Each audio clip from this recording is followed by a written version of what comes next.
Le ministère chargé de la Santé publique a rapporté les éléments d'explication concernant l'empoisonnement d'un enfant qui a trouvé la mort en mangeant des bonbons contenant des poisons à phénoagivre.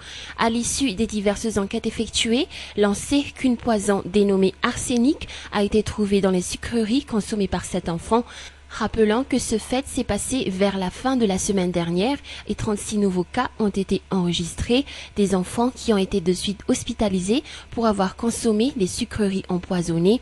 Selon l'avis des spécialistes, il s'agit d'une poison dangereuse qui agit très vite sur le corps humain, selon la pondération. Toutefois, le ministère chargé de la santé publique incite tout un chacun à être plus vigilant et à doubler de rigueur, plus particulièrement les parents d'élèves et les responsables d'école, de sensibiliser les enfants à ne pas consommer des bonbons ni des sucreries offertes par des personnes douteuses. Santé, après avoir effectué les analyses, a identifié substance qui a causé les infections et causé un décès. Il s'agit de l'arsenic. Actuellement, le ministère de la Santé est en train de continuer ses investigations pour savoir si dans d'autres échantillons il existe d'autres substances nocives.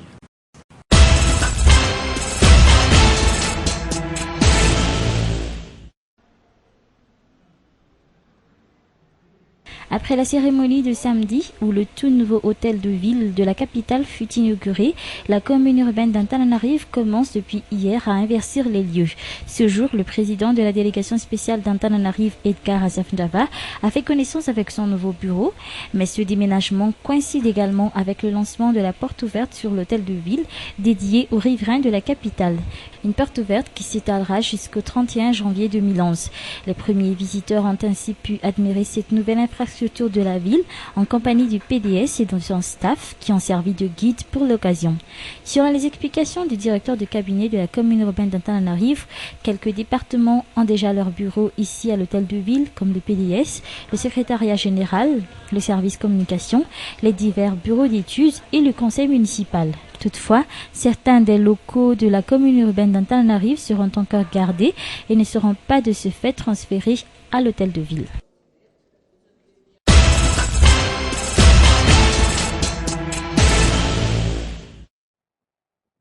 Les examens de fin d'année seraient déjà achevés à 80% dans les 6 universités de l'île. La plupart des enseignants-chercheurs auraient quand même procédé aux examens malgré la grève sans fin du CCS.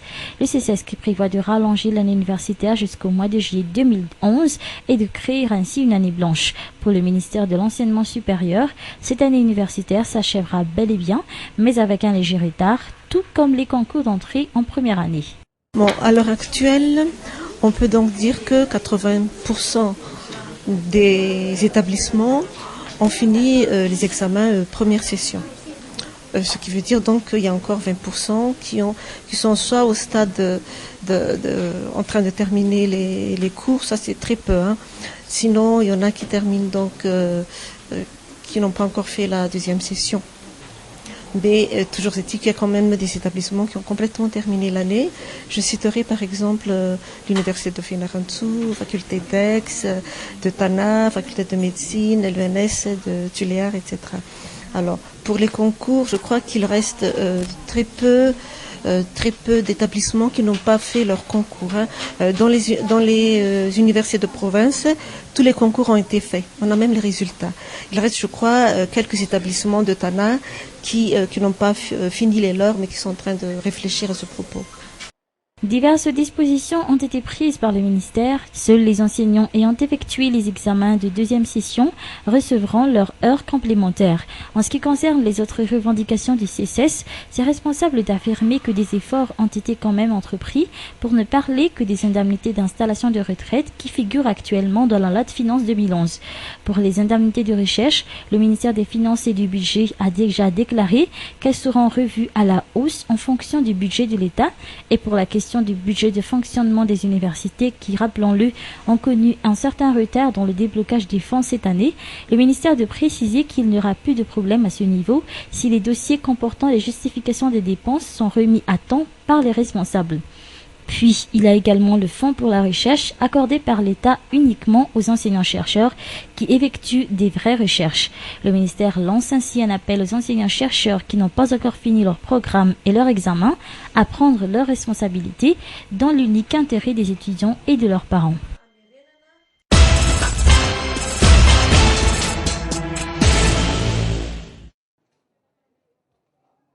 En l'espace d'un mois et demi, l'on a enregistré près de 150 000 ménages qui ont pu alléger leur quotidien au sein des 60 points de vente Tsenamour propagés dans les 4 coins de l'île. Et malgré les diverses perturbations qui n'ont cessé de faire surface depuis le lancement du Tsenamour, les responsables ont pu tenir des Tsenamour selon le calendrier fixé depuis le début. Des mesures strictes ont été prises et d'autres mesures seront adoptées, ayant pour but de parfaire le bon déroulement et le maintien de ces Tsenamour à l'avantage de la population malagasy. L'équipe chargée du Tsenamour a souligné que 5 personnes ont été arrêtées jusque-là depuis le début des Tsenamour et les enquêtes sont encore en cours actuellement. Outre cela, 3 offres spéciales seront prévues prochainement dans tous les points de vente Tsenamour dans toute l'île. Toutefois, ces offres seront différentes selon les régions. Entre autres, le lancement d'Akumouj, poulet qui se vendra à 8 000 ariars l'unité, un pack de bonbons assortis avec des biscuits seront également au programme et qui coûteront 800 ariars le pack. Et pour terminer, les Malgaches auront le plaisir d'accéder à des paniers garnis pour ces fêtes qui se vendront au maximum 15 000 ariars l'unité. Pour les offres de fin d'année, la coopérative Mtsinzo Malagasy espère offrir quelques petits produits pour permettre aux familles nécessiteuses de profiter de la fête de fin d'année. Il y aura donc des packs de bonbons et de biscuits qui seront vendus à 800 ariars. Il y aura une opération poulet Mour à 8 000 ariars, des gros poulets bien charnus.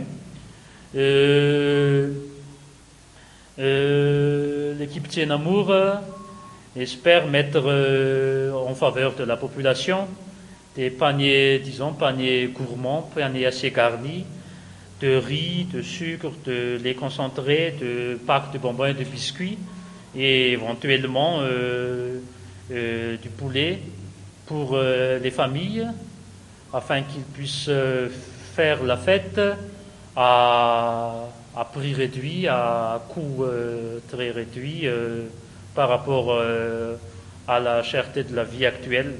Notons que l'objectif fixé pour 2011 serait de mettre en place encore plus de points de vente de façon à ce que 500 000 autres ménages pourraient bénéficier de ces produits de première nécessité à bas prix. Dans tous les cas, un renforcement de la coopération des responsables du Tsenamour avec les Fukuntan serait encore à faire, toujours selon le bilan des Tsenamour qui a été présenté à la presse ce jour.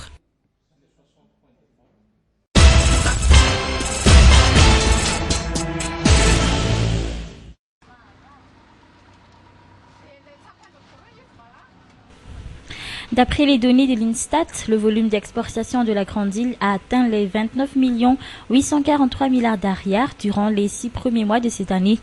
Par rapport à l'année dernière, une baisse de 8,7% est enregistrée, ce qui fait que la balance commerciale est toujours déficitaire. En termes d'importation, les produits alimentaires se trouvent à la 3e place après les autres produits, alors que la Grande Île dispose d'énormes terres cultivables. Une grande majorité de la population vit de la terre. Les produits locaux n'arrivent pas ainsi à satisfaire le besoin des Malgaches, d'où le déficit de la balance commerciale. Depuis quelques années, d'autres produits exploitables sont délaissés au profit des habituels produits exportés comme le litchi, le girofle, les crevettes et tant d'autres. Pour le FIFPAMA, il s'agit maintenant de réorienter nos exportations, à commencer par la recherche de nouveaux marchés qui n'attendent que l'arrivée des produits malgaches. Mais l'appui de l'État devra être instamment présent. La Grande Île a d'énormes potentiels en termes de produits agricoles, mais jusqu'à maintenant, elle n'a pas pu exporter ses produits vers les pays voisins. Le FIFPAMA a pris l'exemple des tomates malgaches qui n'arrivent même pas sur le marché de Moroni, alors que cette ville consomme des tomates exportées de la France. Le FIFPAMA espère se concentrer un peu plus sur ces problématiques le 16 décembre prochain, date à laquelle la journée du FIFPAMA se tiendra.